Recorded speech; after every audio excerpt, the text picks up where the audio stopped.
5வது 6வது போய் எந்திரிக்கிறான். சரி என்ன சார் எல்லாரும் all these fellows are coming out with stupid answers. தான தர்மம் பண்ணால் சொர்க்கத்துக்கு போகலாம், கோயிலுக்கு போனால் சொர்க்கம், அப்பா அம்மாவுக்கு எந்த ஆன்சரு ரைட் இல்லை சார். இதே அப்போ ரைட் ஆன்சர் ஓன்ட்ட இருக்கா? என்கிட்ட இருக்குது சார். சொல்லுடா. ஏன் ஆன்சர் என்ன தெரியுமா? முதல்ல செத்து போகணும் சார்.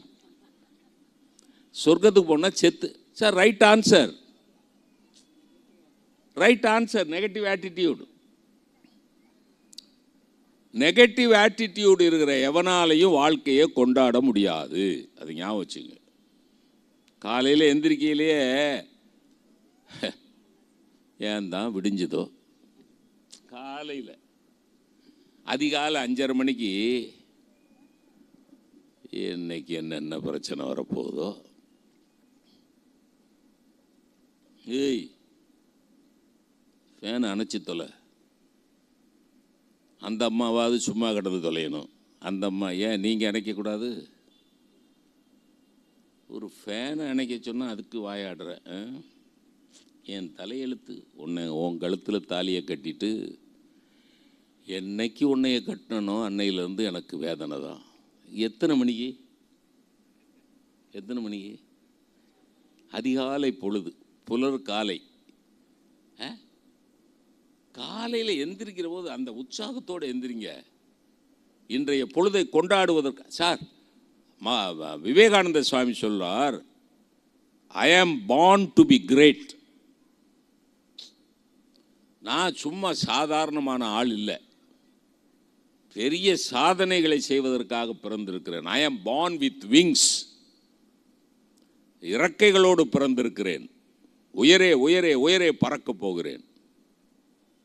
அது மாதிரி கோயிலுக்கு போனீங்கன்னா, அம்மா தாயே சம்பளத்தை கூட்டுறதுக்கு வழி செய் தாயே, நாளைக்கு மேனேஜர்கிட்ட 4 நாள் லீவு கேட்க போகிறேன் தாயே, எப்படியாவது எங்கள் மேனேஜர் மண்டைக்குள்ளே பூந்து அந்த லீவை சேங்ஷன் பண்ணுவோம் தாயே.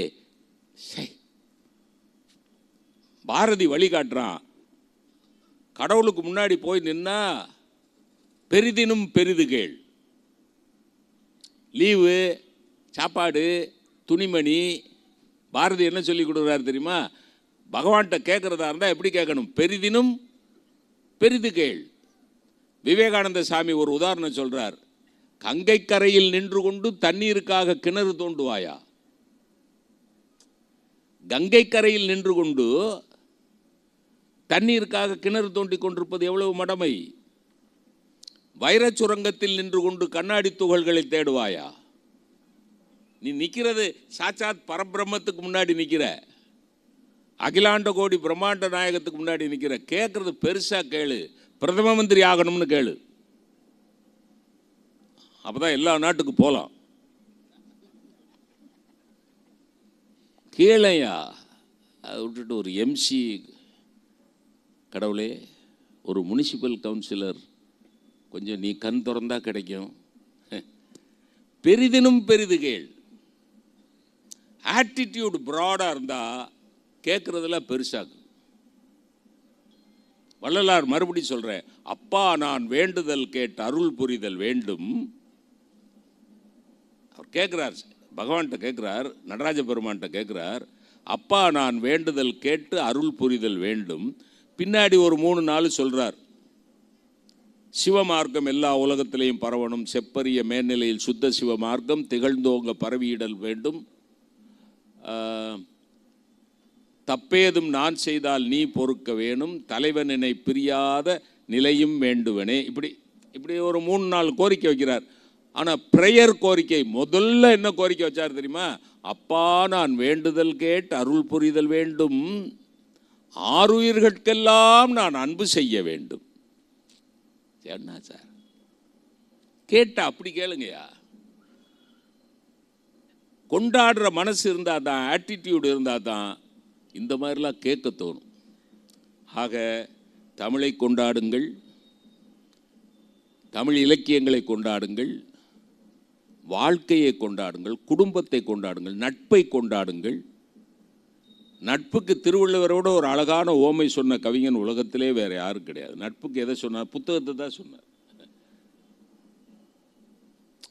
ஒரு நல்ல புத்தகத்தை படிக்கிற போது எப்படி புதிய புதிய அர்த்தங்கள் ஒவ்வொரு தடவை படிக்கிற போதும் கிடைக்கிறதோ, அதுபோல் ஒரு பண்புடையவனோடு இருக்கிற நட்பு ஒவ்வொரு தடவை பழகுகிற போது புதிய புதிய சந்தோஷங்களை தரும். அது என்ன? நவில்தொறும் நூல் நயம் போலும் பயில்தொறும் பண்புடையாளர் தொடர்பு. அப்போ கண்ட கழுமாரி பயலையும் நண்பனாக சேர்க்கக்கூடாது. அந்த வார்த்தைக்கு அர்த்தம் தெரியுமா? கழுமாரி பையனா எங்கள் ஊரில் சொல்லுவான், யூஸ்லெஸ் ஃபெலோ. நேற்றுக்கு தான் சார் வேலூர்லேருந்து வந்தார் என் ஃப்ரெண்டு. நேட்டிவ் வேலூர் இல்லை, ஜெயிலேருந்து வந்திருக்கான். ஜெயிலேருந்து வந்தவன் ஃப்ரெண்டா? பண்புடையாளர் தொடர்பு. நல்ல பண்புள்ளவனோடு தொடர்பு இருந்தால் அது மகிழ்ச்சியை தந்து கொண்டே இருக்கும். அது எது போல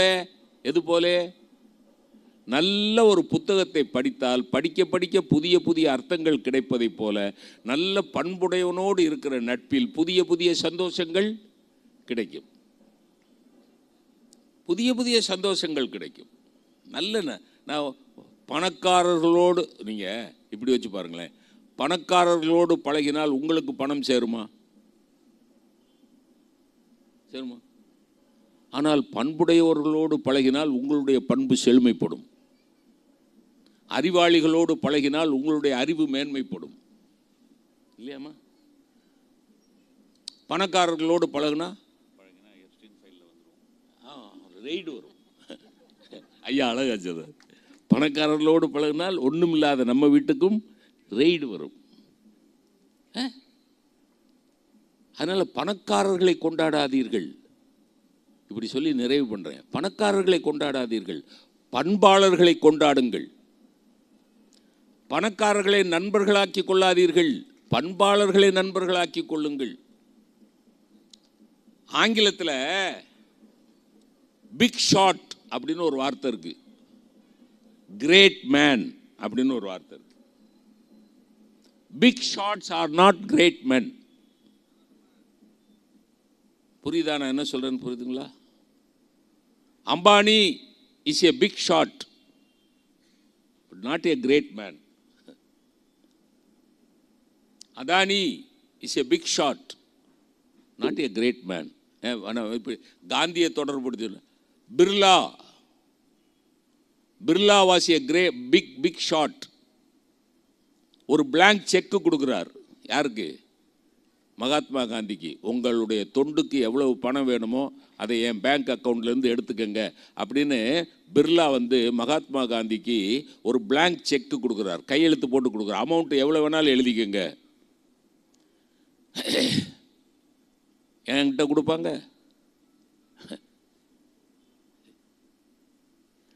என்கிட்ட கொடுப்பாங்க? என்கிட்ட கொடுத்தா அடுத்த நாள் பிர்லா தெரில, அவ்வளோத்தையும் சுரண்டிடுவேன். ஆனால் மகாத்மா காந்தியினுடைய நேர்மையின் மேல் உள்ள நம்பிக்கை, என்ன தேவையோ அதை மட்டும்தான் எடுப்பார் காந்தி. அதனால் அவர் Mahatma, he is a great man. இப்போ எங்கே ஒரு டிரான்ஸ்ஃபர்மேஷன் நடக்குது தெரியுமா? பிர்லாங்கிற பிக் ஷாட்டு மகாத்மா காந்திக்கு பிளாங்க் செக் கொடுத்ததன் மூலமாக என்ன ஆயிட்டாரு? கிரேட் மேன் ஆயிட்டார். ஸோ அந்த டிரான்ஸ்ஃபர்மேஷன் பிக் ஷாட்லேருந்து கிரேட் மேன் ஆகிறது எந்த இடத்துல வருது? இப்போ டாட்டா சமீபத்தில் காலமான டாட்டா சமயக்காரன் பேரில் உயில் எழுதி வைக்கிறார் பாருங்க. வீட்டில் வேலை பார்க்குற குக்குக்கு ஒரு உயில் எழுதி இவ்வளோ சொத்து கொடுங்கன்னு எழுதி வைக்கிறார். இப்போ என்ன ஆச்சு? Big shot becomes a great man.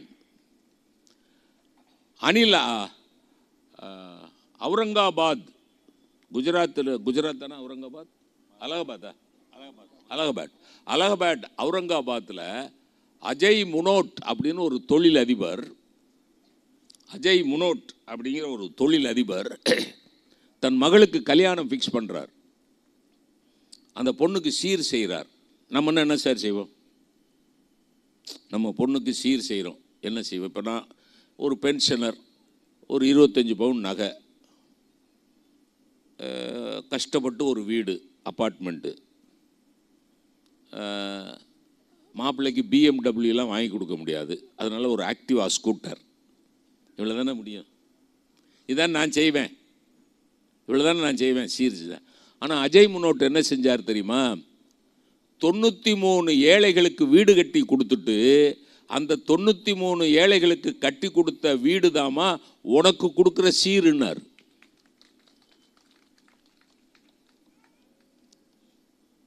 ஏன் தெரியுமா பெரியவர்களே? அது அது மிகச்சிறந்த சீர். ஏன் தெரியுமா?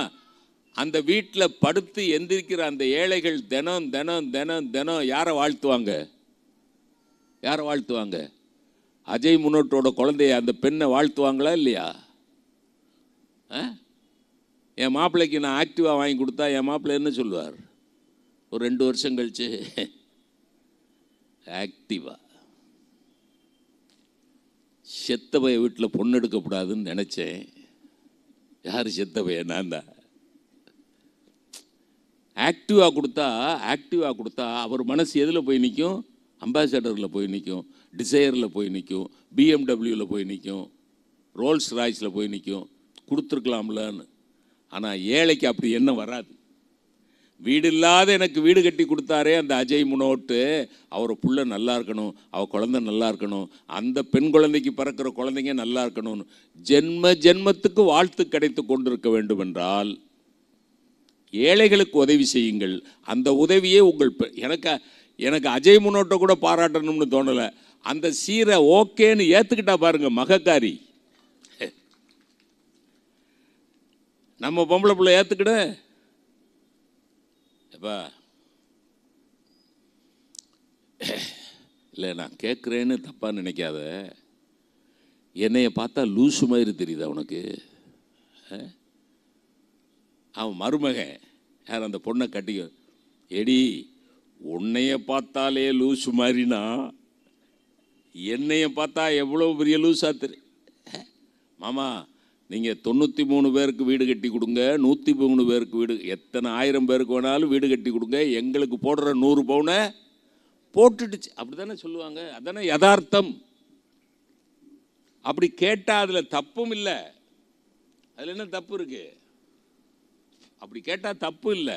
ஆனால் அப்படி கேட்காம ஓகேப்பா அப்படின்னு ரேட்டிஃபை பண்ணா பாருங்க அந்த பொண்ணு, அதை ரேட்டிஃபை பண்ணா பாருங்க அந்த மருமகன். இப்போ புரியுதுங்களா நான் என்ன சொல்கிறேன்னு? புரியுதுங்களா? அப்போது அஜய் முனோட்டுங்கிற big shot becomes a great man when he extends help to the poor. ஏழைகளை மனதில் வைத்து கொண்டு கொடுக்கிறவர்கள் எல்லாம் பெருந்தனக்காரர்கள். நம்ம கோயிலுக்கு போயிட்டு வெளியே வந்தோம்னா அம்மா தாயே அப்படின்னா நான்சென்ஸ், நியூசென்ஸ். இது கோயில் வாசல் பூரா பிச்சைக்காரங்களாக இருக்கிறாங்க, டர்ட்டி ஃபெலோஸ். இந்த போலீஸ்காரங்களாவது அப்புறப்படுதுண்ணா, அவன் உன்னை அம்மா தாயேன்னு வெளியே நின்று கேட்குறான். நீ கோயிலுக்குள்ளே போய் என்ன பண்ண? இல்லை என்ன பண்ண? நீ அங்கே போய் என்ன பண்ண? தேவானந்த திருவாசகமாக சொன்ன? இல்லை லோகக்ஷேமத்துக்காக வேண்டுனியா? நீ போய் அம்மா பராசக்தி என் பிள்ளை எப்படியாவது நீட்டில் பாஸ் ஆகிடணுமா, எப்படியாவது படித்து பாஸ் ஆகணும்னு கேட்க மாட்டேங்கிறா. உடனே பராசக்தி சொல்றா, பக்தா நீட்டு கொஸ்டினும் நான் எடுக்கப் போவதில்லை, பேப்பர் திருத்தவும் நான் அதை விட ரொம்ப முக்கியம், நான் சென்ட்ரல் கவர்மெண்ட்டிலும் இல்லை. நீட்டில் நான் எப்படியாவது பாஸ் ஆக்கி விடுனா, ஒரு டாக்டர் போய் கடவுள்கிட்ட அம்மா தாயே என் வருமானம் பெருகணும் தாயே அப்படின்னா என்ன அர்த்தம்? சார் ஒரு டாக்டர் போய் என் வருமானம் பெருகணும்னு கேட்டால் அதுக்கு அர்த்தம் என்ன? ஊர் பூரா நோயாளி பேருள்ளா போகணும்னு அர்த்தம். இது என்ன வேண்டுது? அதனால் அருமை பெரியோர்களே, மனிதர்களை இதான் நிறைவு. மொத்தத்துக்கு மனிதர்களை நேசியுங்கள். நிறைவாக ஒரு விஷயம் சொல்கிறேன். அழகான பூக்கள் 3 சொல்லுங்க யாராவது. அழகான பூக்கள், பூக்களே அழகுங்கிறீங்களா? இல்லை விடுங்களேன், அது ஒரு ஃபர்தர் குவாலிஃபிகேஷன். அழகான பூக்கள் 3. ரோஜா, ரோஜா, சூரியகாந்தி, ரோஜா, தாமரை, சூரியகாந்தி, ஓகே, இப்போ நான் ஒரு 3 பூ சொல்கிறேன் பாருங்க. வாழைப்பூ. இந்த வாழைப்பூ பார்த்துருக்கீங்களா? அது அழகாக இருக்குமா? ஊன்னு மாமியார்கிட்ட பேச்சு வாங்கின மருமக முகம் மாதிரி இருக்கும், தொங்கி போய். பருத்திப்பூ வெள்ளை வெள்ளையர்னு இருக்கும், அழகு இருக்காது. எருக்கம்பூ மஞ்சள் மஞ்சேர்னு இருக்கும், அழகு இருக்காது, சின்னதாக இருக்கும். ஆனால் நான் இந்த மூணு பூவையும், வாழைப்பூ, எருக்கம்பூ, பருத்திப்பூ, இது மூணையும் நான் அழகான பூக்கள்னால் நீங்கள் ஏற்றுக்குவீங்களா மாட்டிங்களா? ஏற்றுக்கணும். ஏன் தெரியுமா? நீங்கள் சொன்ன ரோஜாவும் தாமரையும் சூரியகாந்தியும் பார்ப்பதற்கு அழகாக இருக்கின்றன. நான் சொன்ன 3 பூவும் பயன்பாட்டினால் அழகாக இருக்கின்றன. வாழைப்பூ உணவாக பயன்படுது, பருத்திப்பூ உடையாக பயன்படுது, எருக்கம்பூ மருந்தாக பயன்படுது. அப்போ யாரை கொண்டாடணும் தெரியுமா? பார்ப்பதற்கு அழகாக இருக்கிறவர்களை கொண்டாடக்கூடாது, பண்பாட்டால் அழகாக இருக்கிறவர்களை கொண்டாட வேண்டும், பயன்பாட்டால் அழகாக இருக்கிறவர்களை கொண்டாட வேண்டும். அப்படி கொண்டாடினால் இந்த உலகம் தழைக்கும். அந்த உண்டாலம்மை உலகம்னு அந்த அரசன் பாடினானே, நான் அதை சொல்லி முடிக்கிறேன். இந்த உலகம் இருப்பது யாரால் என்றால் பெரியவர்களால் அல்ல. நல்லா கவனிங்க, இது கடைசி நிறைவு வாக்கியம். இந்த உலகம் ஏன் இருக்கிறது என்றால் ஞானிகளால் அல்ல. என்னடா இப்படி சொல்றானேன்னு நினைக்காது. ஞானிகளை கொண்டாடுகிற அஞ்ஞானிகளால் தான் இந்த உலகம் இருக்கிறது. ஏனென்றால் ஞானிகளை அஞ்ஞானிகள் கொண்டாட ஆரம்பிச்சா என்ன ஆயிரும்? அஞ்ஞானிகள் ஞானிகள் ஆகிவிடுவார்கள். ஆக இந்த வையம் முழுவதும் ஞானிகளாக நிரம்பி விடுவார்கள். ஞானிகள் நிரம்பிய உலகத்தை நாம் கொண்டாடுவோம், எல்லாரும் கொண்டாடுவோம். இந்த பாட்டு இந்த தலைப்பு பாவ மன்னிப்புங்கிற படத்தில் சிவாஜி கணேசன் நடிப்பில் டிஎம்எஸ் பாட்டில் எல்லாரும் கொண்டாடுவோம் அல்லாவின் பெயரை சொல்லி நல்லோர்கள் வாழ்வை எண்ணி. அதான் நல்லோர்கள் வாழ்வை எண்ணி எல்லாரும் அந்த பாடலை நீங்கள் யூடியூப்பில் போட்டு கேட்டு பாருங்கள். கண்ணதாசனுடைய பெஸ்ட் லிரிக் அது, பெஸ்ட் லிரிக். கடலுக்குள் பிரிவும் இல்லை, கடவுளில் பேதம் இல்லை. என்ன அருமையான வரி! கடலுக்குள் பிரிவும் இல்லை, கடவுளில் பேதம் இல்லை, கனவுக்கு உருவம் இல்லை, கருப்பில்லை சிவப்பும் இல்லை, படைத்தவன் சேர்த்து வைத்தான், வளர்த்தவன் பிரித்து வைத்தான், எடுத்தவன் மறைத்து கொண்டான், கொடுத்தவன் தெருவில் நின்றான், எடுத்தவன் கொடுக்க வைப்போம், கொடுத்தவன் எடுக்க வைப்போம். புரியுதுங்களா? நீங்கள் அந்த பாட்டை நல்லா படித்து பார்த்தீங்கன்னா கொண்டாடப்பட வேண்டிய விஷயங்கள் நிரம்ப அந்த பாடலில் இருக்கிறது. அதை விட ரொம்ப பெரிய சந்தோஷமான விஷயம், அதை ஒரு இஸ்லாமியர் பாடுற மாதிரி காட்டுவாங்க. சிவாஜி ஒரு இஸ்லாமியராக இருப்பார், கண்ணதாசன் பக்குவமாக ஓம் ஓம் ஓம் ஓம்னு வர்ற மாதிரியே பாட்டு எழுதியிருப்பார். எல்லாரும் கொண்டாடுவோம் கொண்டாடுவோம். அந்த ஓம் தன்னறியாமல் ஒரு இஸ்லாமியர் வாயிலே இருந்து வருகிறது. நீ இந்துவா இஸ்லாமியனா என்பது முக்கியமில்லை, நீ இந்தியனா என்பது தான் முக்கியம். இந்தியர்களாக இருக்கிறவர்களை இந்தியர்களாகிய நாம் கொண்டாடுவோம், எல்லாரும் கொண்டாடுவோம், எல்லா பெரியவர்களையும் கொண்டாடுவோம். நிறைவாக எல்லாரையும் கொண்டாடக்கூடிய மனப்பாங்கு உள்ள நம்மை நாமே கொண்டாடுவோம் என்று கூறி வாய்ப்புக்கு நன்றி பாராட்டி விடைபெறுகிறேன். நன்றி, வணக்கம்.